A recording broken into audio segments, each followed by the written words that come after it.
Through dangers untold and hardships unnumbered, I have fought my way here to the castle beyond the Goblin City to take back the child that you have stolen.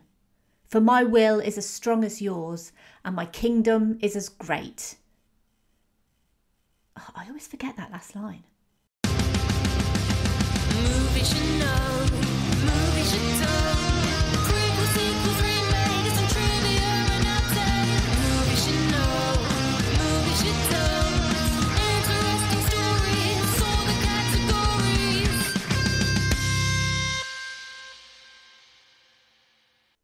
Hi everyone, I'm Em and welcome to Verbal Diorama episode 110, Labyrinth. This is the podcast that's all about the history and legacy of movies you know and movies you don't. And if you are listening to this on the day of release, then today is my birthday. I don't normally release episodes on a Tuesday. However, I always release an episode every year on my birthday. And so this is the third annual birthday episode. So an even bigger hi and hello and welcome to you all. Whether you are a returning listener, whether you're a brand new listener, we are basically here to celebrate my birthday in style. And by my birthday, I mean me, Em. Not the podcast. Verbal Diorama's birthday is in February. This is my actual birthday.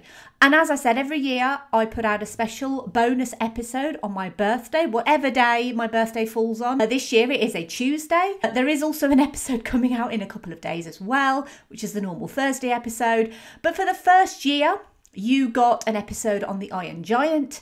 And last year you got an episode on Jurassic Park. And this year, Labyrinth.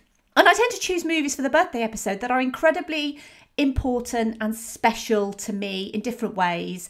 And obviously, all of the movies that I cover are special in their own way, but only the most special get reserved for the annual birthday episode. And to me, Labyrinth is such a movie. And the previous episode to this one was, uncoincidentally, Pan's Labyrinth.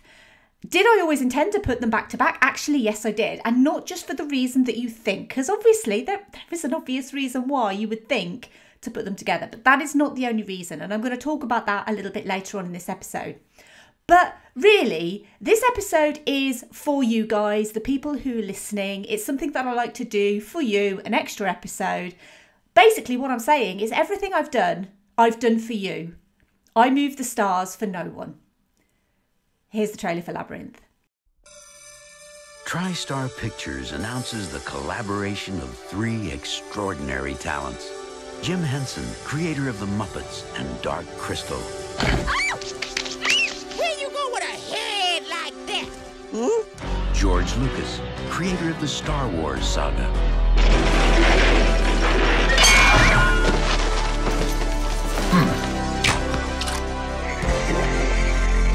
And one of the most innovative forces in modern entertainment, David Bowie.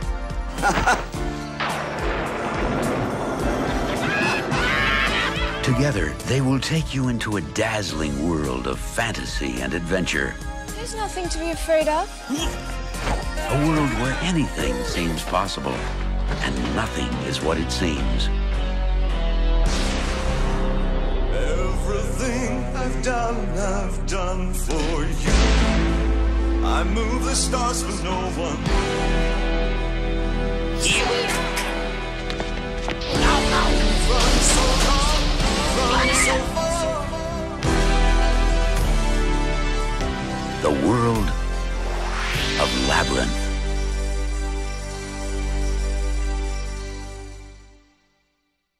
Living in an alluring dream world of fantasy and enchantment, the plucky and petulant 16-year-old Sarah finds it hard to swallow that she is once again left to babysit her baby brother Toby, while her father and stepmother go out.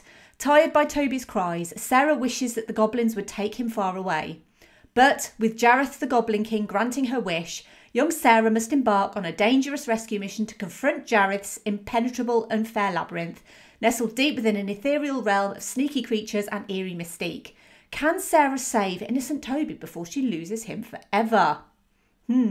Let's see, shall we? Not a huge cast in this movie, because there's very few human characters in this movie. Obviously, we have the legendary David Bowie as Jareth the Goblin King, Jennifer Connelly as Sarah Williams, Toby Froud as Toby Williams, Christopher Malcolm as Robert Williams, Shelley Thompson as Irene Williams, Brian Henson as the voice of Hoggle, Ron Muick as the voice of Ludo, David Shaughnessy as the voice of Sir Didymus, and Timothy Bateson as the voice of the Worm, who is, surprisingly, one of the standout characters in merchandise for this movie, considering he only has a couple of lines of dialogue. The screenplay is by Terry Jones, the story by Dennis Lee and Jim Henson, and it was directed by the legendary Jim Henson.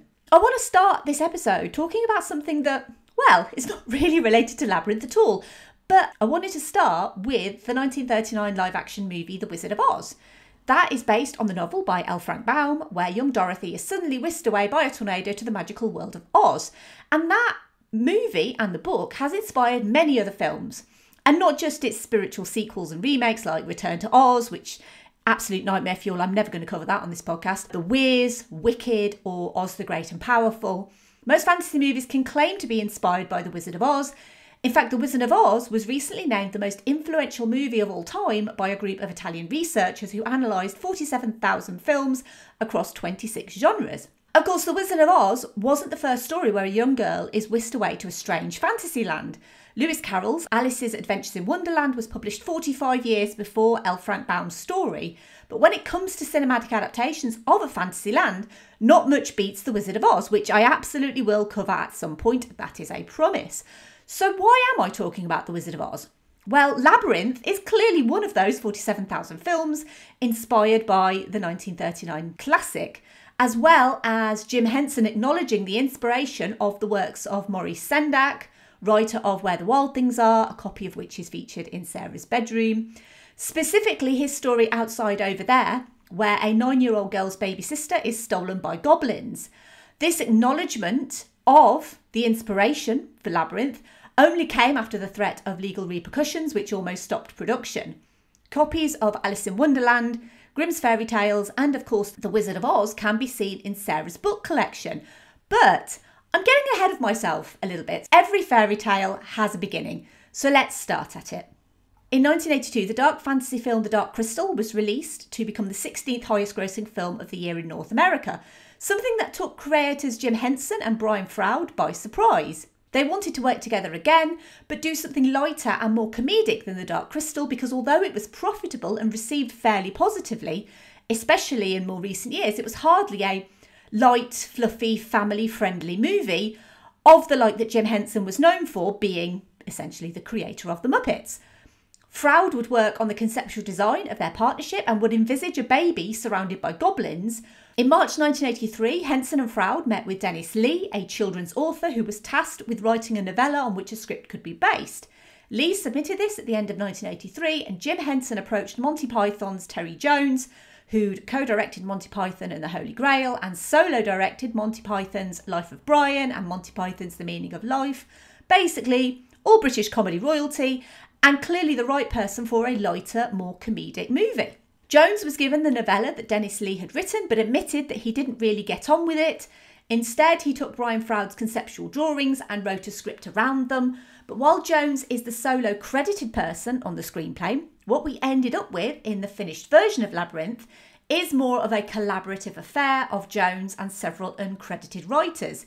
Some of Jones's script, plus multiple revisions from Jim Henson, Laura Phillips, Elaine May, and executive producer George Lucas. But as I mentioned, none were credited for their work, despite the finished product being quite different from Jones's original script, where Jareth would appear to be all-powerful, but as the movie goes on, it would all be a ruse to keep people from getting to his heart. The involvement of David Bowie would significantly impact not only the characterisation of Jareth, but also how quickly Jareth would appear and how often Jareth would appear. In Jones's original script, Jareth would not be seen at all until Sarah reaches the centre of the labyrinth. The audience would meet Jareth as Sarah did. Jareth would be more villainous. He would enter the house in disguise and snatch the baby against Sarah's will, as well as be more amorous in his advances towards Sarah, claiming that he wants a queen and not a goblin baby. Clearly, having literal rock royalty in your movie does change how their character might be involved and portrayed, but more on Bowie's involvement in a little bit.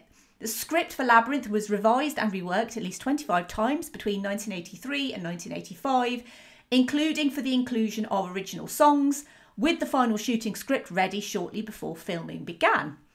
When it came to casting 16-year-old protagonist Sarah, auditions began in April 1984 here in the UK, where famously Helena Bonham Carter auditioned for the role.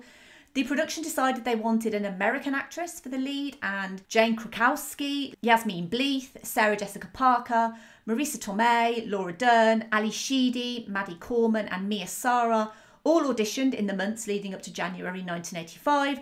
All of these young women were between 16 to 23 years of age at the time of their audition, except Maddie Corman, who was 14. Krakowski, Sheedy and Corman were the frontrunners until Jim Henson saw 14-year-old Jennifer Connelly. Henson would offer Connelly the role within a week, and she would move to England the following month in February 1985 for rehearsals, which started in March 1985, and principal photography, which started that April. The character of Jareth started out as a puppet, and he evolved to a human character to counterbalance the other main human character of Sarah. While Sarah would be young, naive, a dreamer and innocent, Jareth would be charismatic, sensual, wild and unpredictable. The world of childhood versus the world of adulthood, which would be a running theme of the movie as Sarah transitions between them. And they wanted a Heathcliff or a Rochester type. Jim Henson always wanted to cast a rock star in the role of Jareth, someone who could convey an air of mystery, a little raw sexuality, but who could also command the screen and give a sense of showmanship. Originally a non-musical role, which Henson considered for Simon McCorkindale or Kevin Kline, Henson then decided an actual rock star would be the perfect antithesis for a sweet, innocent teenage girl. Because what sweet, innocent teenage girl doesn't want a rock star? Pretty much all of them. Sting had acting credentials, having starred in Quadrophenia and Dune. Prince had the lead role and soundtrack for Purple Rain under his belt. Mick Jagger had several film credits, and Michael Jackson was the biggest pop star in the world and had starred in aforementioned The Wiz. But it was David Bowie who'd received a Saturn Award for his performance of The Man Who Fell to Earth in 1976, who Henson wanted, mainly for his raw sexuality, his mysteriousness, his maturity and his allure. Henson met with Bowie in 1983 while Bowie was on his Serious Moonlight tour and would continue to pursue him, sending him script revisions. They met again in June 1984 where Henson showed him The Dark Crystal as well as Brian Froud's concept art. It would involve puppets, Bowie could write the music and perform, and he could have free reign, as well as this was a movie that could appeal to a family audience. And David Bowie was hooked by this intelligent, funny script and signed on in February 1985. This was a couple of months before filming actually began.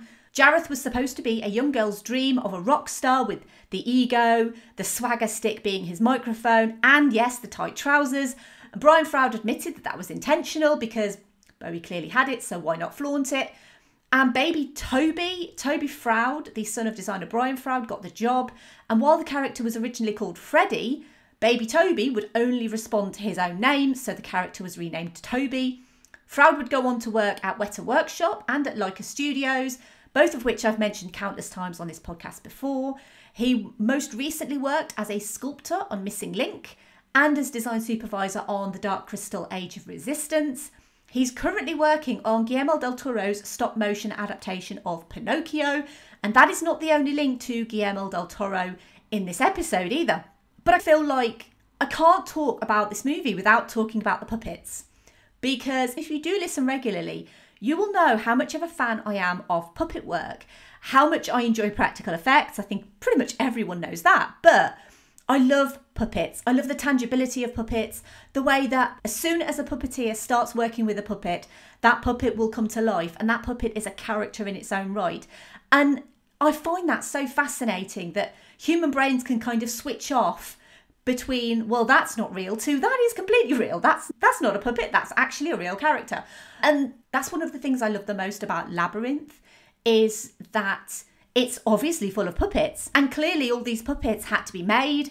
And we're not just talking about the main puppet characters like Hoggle, Sir Didymus and Ludo, but also all of these background puppets, the goblins in Jareth's throne room, all of the puppets in the actual labyrinth itself. The dance magic scene contained over 48 puppets, operated by 52 puppeteers and 8 people in goblin costumes. All of those puppets had to be made, they had to be operated.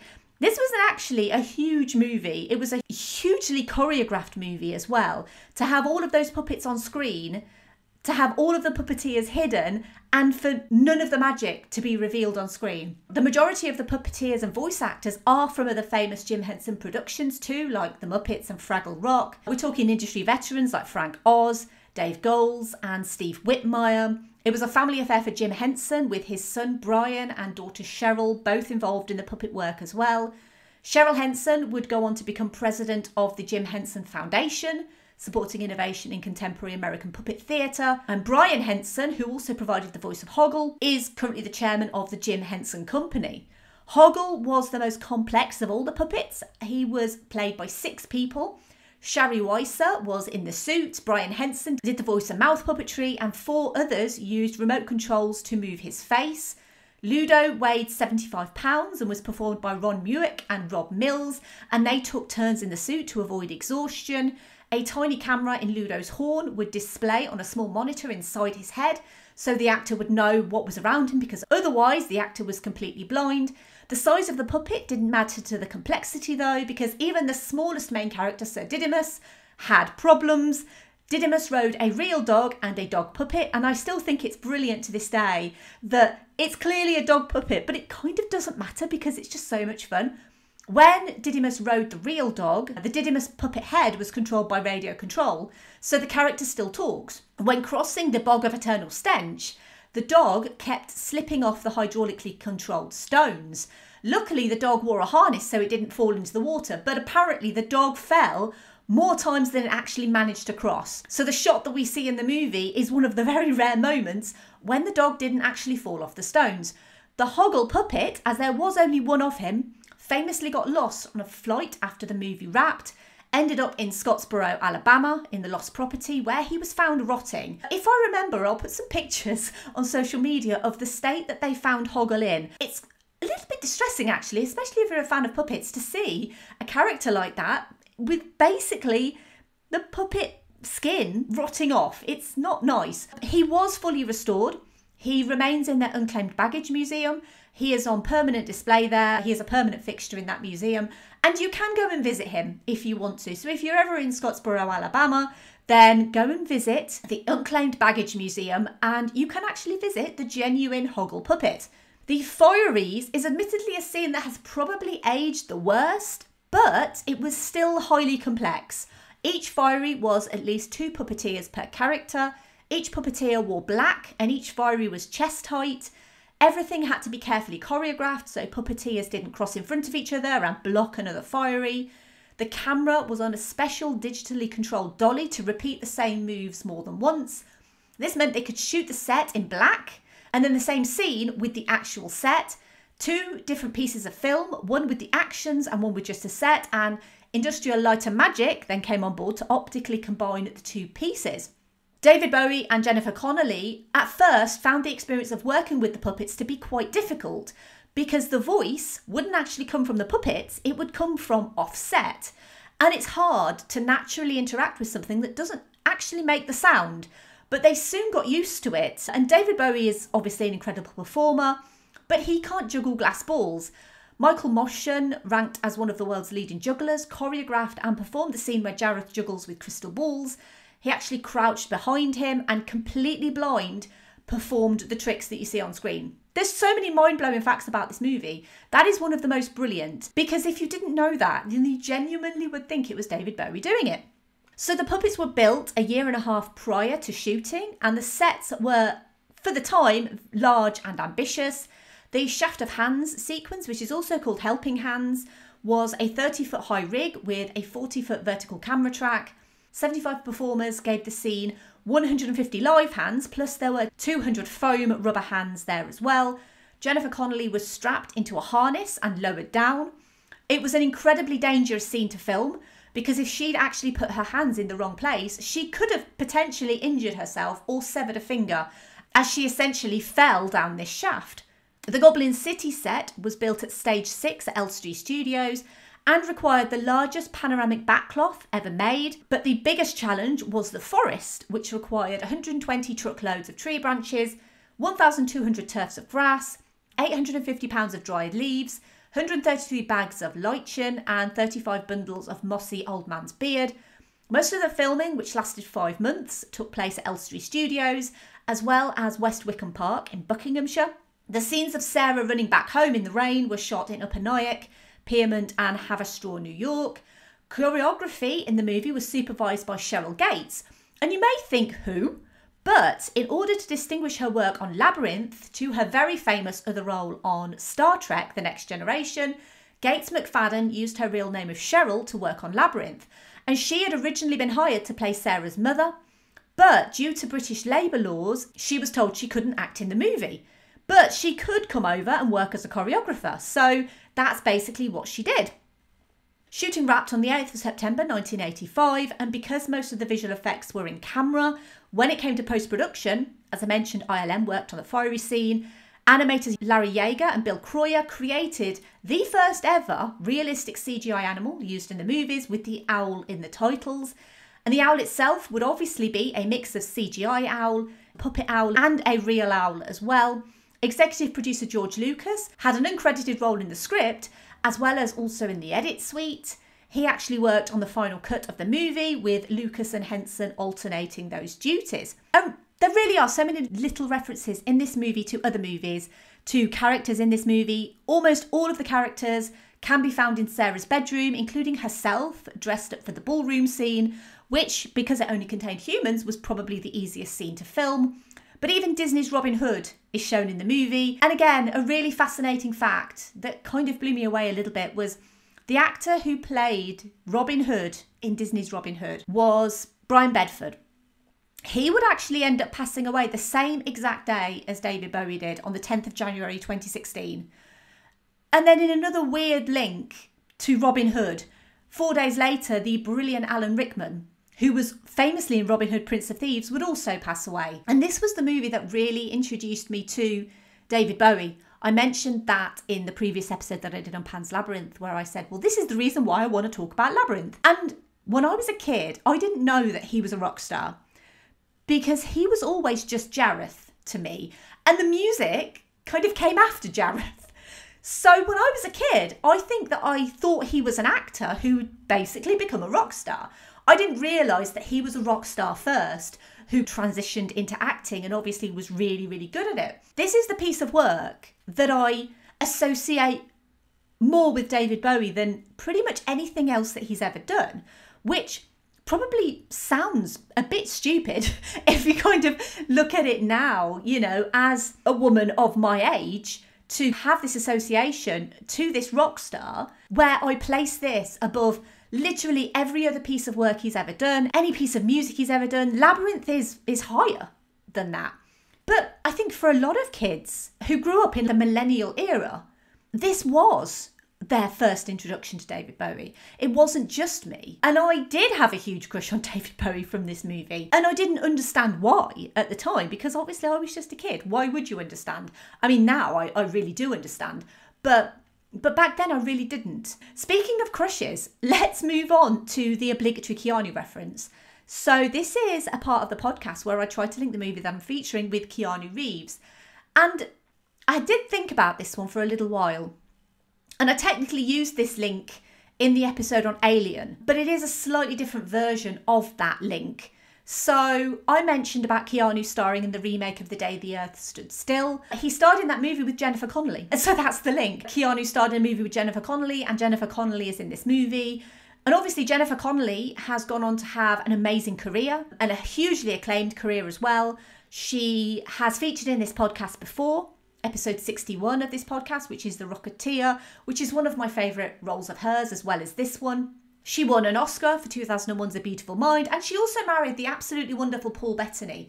So literally Jennifer Connelly has had the perfect life, really, hasn't she, as far as everyone's concerned. She got to work with David Bowie, she got to work with Keanu Reeves, and she got to marry Paul Bettany. And she's absolutely gorgeous as well. So yeah, a charmed life for Jennifer Connelly. Obviously, the music of Labyrinth is one of its most defining things. And like I said, these songs were the first David Bowie songs that I really ever heard. So this was his music to me. So obviously the soundtrack album is Trevor Jones's score. That is split into 6 tracks for the soundtrack. So there's Into the Labyrinth, Sarah, Hallucination, The Goblin Battle, 13 O'Clock and Home at Last. Bowie recorded 5 songs for the film: Underground, Magic Dance, Chilly Down, As the World Falls Down and Within You. Underground features on the soundtrack twice, first in an edited version that was played over the film's opening sequence and secondly in full. The only song Bowie did not perform lead vocals on is Chilly Down. That was performed by Charles Orgins, Richard Bodkin, Kevin Clash and Danny John Jules, the actors who voiced the Fireys. A demo of Chilly Down under its original title Wild Things, performed by Bowie, was actually leaked in 2016, shortly after his death, by Danny John Jules. Being a Jim Henson production featuring music by David Bowie, Labyrinth's release was highly anticipated. Backstage articles were featured in the New York Times, highlighting the scale of the movie and that it was family friendly.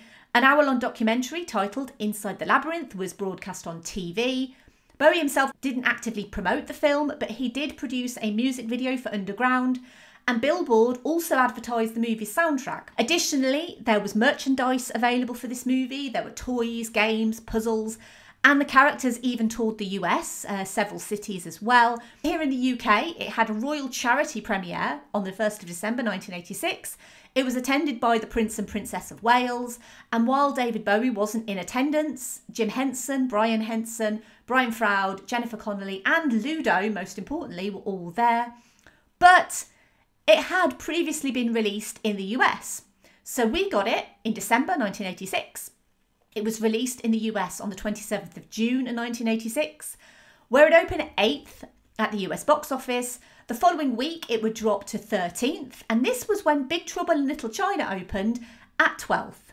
That is episode 85 of this podcast, by the way. And it always surprises me because I go on to Box Office Mojo and I always check financials and release information on Box Office Mojo.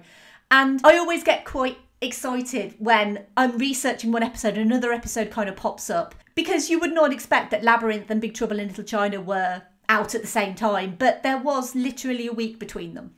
In the US, it would gross $12.7 million against its $25 million budget. It would reportedly make an additional $12 million internationally. And as I mentioned, The Dark Crystal hadn't done as well as they'd hoped. And so Jim Henson was pretty certain that Labyrinth had all of the ingredients for success. And it did have all the ingredients for success, but just not at the box office in 1986. Jim Henson was devastated by the box office failure of Labyrinth. He died a few years later in 1990, making this the last movie that he directed. After his death, he was inducted into the Hollywood Walk of Fame in 1991, and he became a Disney legend in 2010. Before he died, he was made aware of the movie becoming a cult classic. And when we talk about cult classics, I mean, Labyrinth really is the epitome of a cult classic. A movie that at the time of its release, it struggled, people didn't really understand it, the public didn't really warm to it in the cinemas, but it has since found a real resurgence, firstly on VHS and then DVD and Blu-ray. Legions of fans are still interested in the movie. They still go and see Labyrinth when it comes to the cinemas. And I think that's because it's rooted in themes that we can all understand and that we've all experienced. The wanting to remain in perpetual childhood, wanting to keep imagination alive, and wanting to be the hero of your own story, as well as kind of having a reasonably innocent yet slightly weird pseudo-romantic element. Everyone knows the songs, everyone knows the costumes, and Labyrinth fans are still passionate. Even fanfiction is still booming. Fanfiction.net currently has almost 10,000 Labyrinth-based stories on its site, and I think that goes to show that the imagination that Labyrinth wanted to cultivate is still there for legions of people, legions of fans who are so passionate about this story. And as I said, Labyrinth has always sold well. I have it on Blu-ray at the moment. I never did have it on VHS, actually, weirdly. It's one of those that is often on TV here in the UK, but it did sell well on VHS and rentals and DVD. So a sequel has been mooted for years, with the title Curse of the Goblin King used as a placeholder. It hasn't found a sequel in film form just yet. I'm going to talk about that in a little bit, but many graphic novels have popped up in recent years. There's a 4-volume manga-style comic sequel called Return to Labyrinth, which details Sarah and Toby's lives over a decade later, after the events of Labyrinth. Sarah is now a teacher and Toby is a teenager who has no recollection of being taken by the Goblin King, but notices that all of his wishes keep coming true. Toby is lured back into the labyrinth, and Jareth names him the heir to the Goblin Kingdom. It was published between 2006 and 2010, written by Jake T. Forbes and illustrated by Chris Lai, with cover art by Koyu Shuri. An unreleased graphic novel about Jareth becoming the Goblin King was announced by Archaea and the Jim Henson Company. Other published works by Archaea include Hoggle and the Worm in 2010, Sir Didymus's Grand Day Out in 2013, Labyrinth 30th Anniversary Special in 2016, Labyrinth Coronation in 2019, and Labyrinth Masquerade in 2020.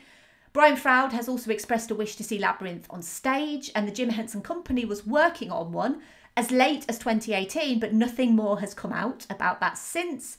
And in 2016, Guardians of the Galaxy co-writer Nicole Perlman announced that she had been hired to write a sequel to Labyrinth. I say sequel, I mean more spin-off.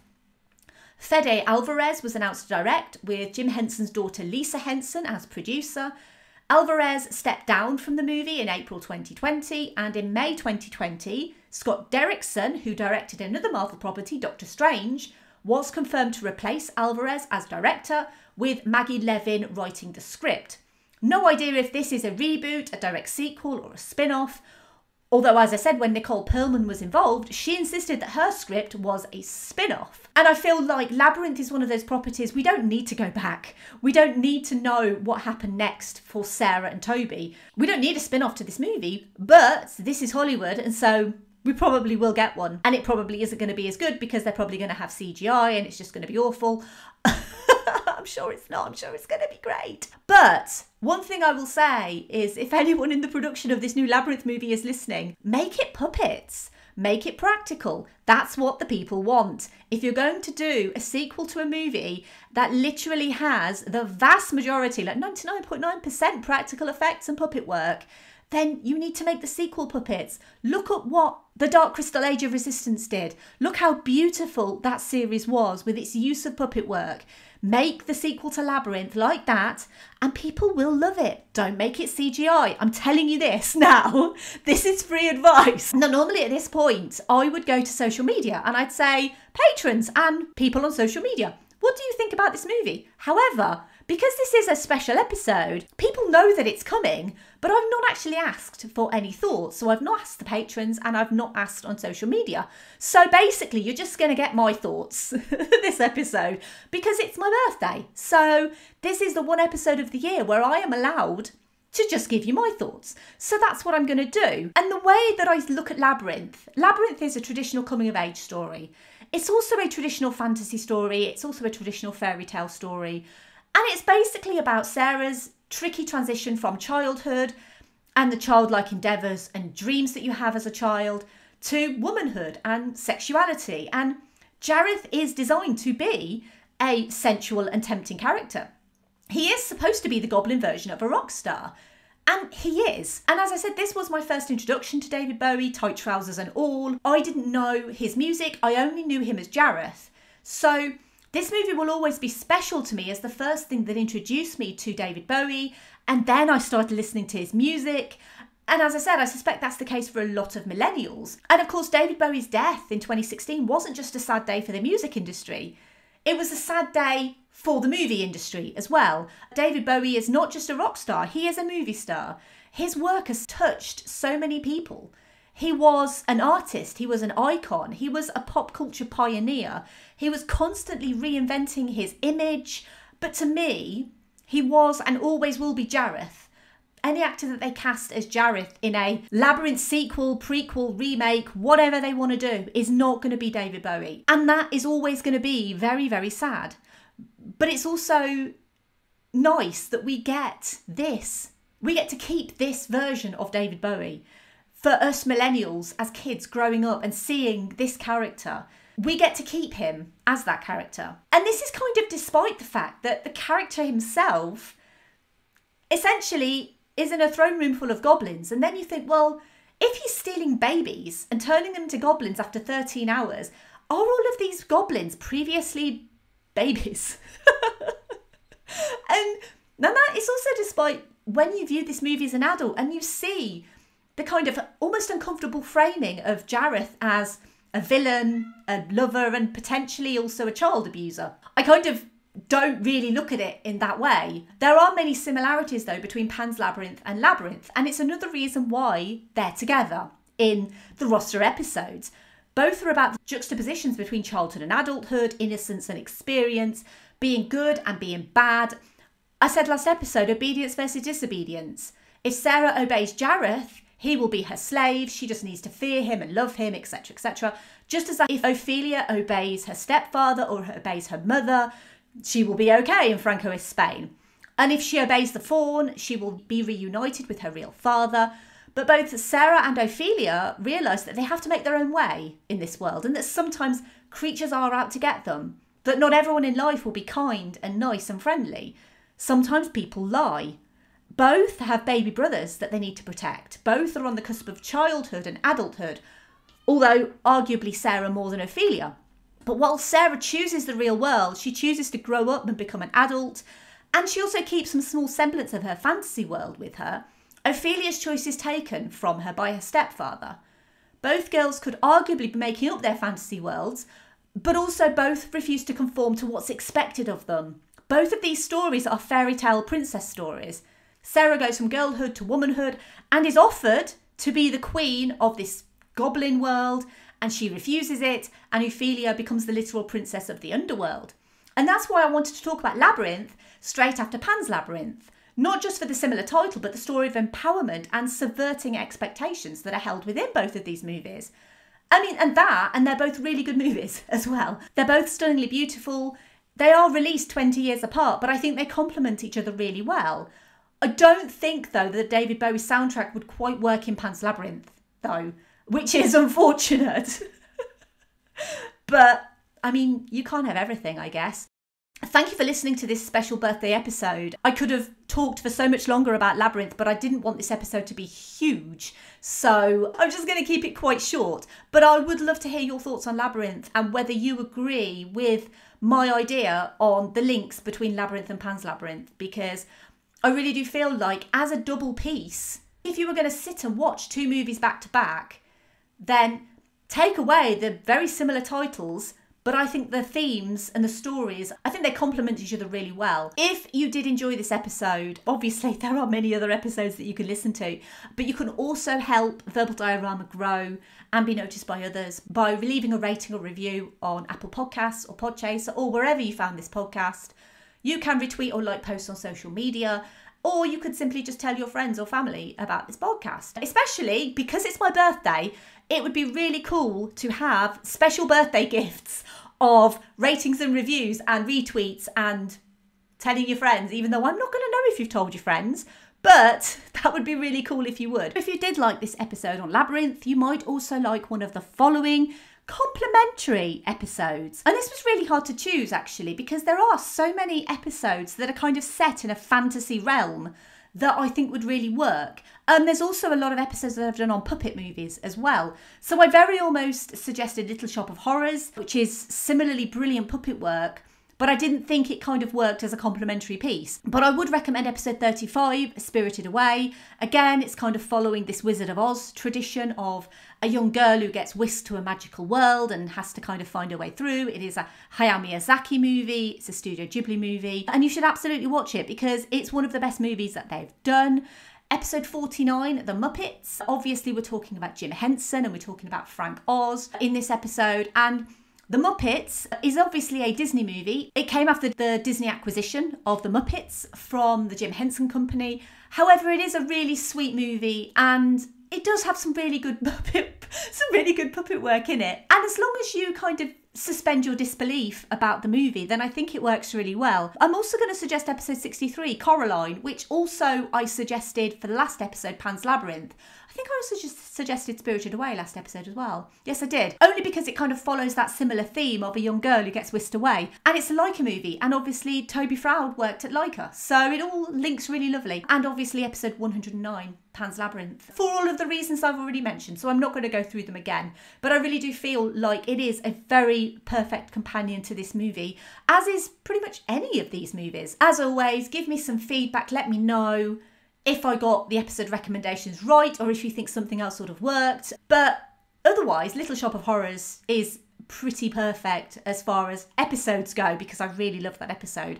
And as far as musicals go, because it is one of the best musicals ever. So yeah, check out Little Shop of Horrors too. The next episode, if you're listening to this on the day of release, which is on the Tuesday, 2 days after that, X-Men 2 is going to be out. So that is technically the next episode.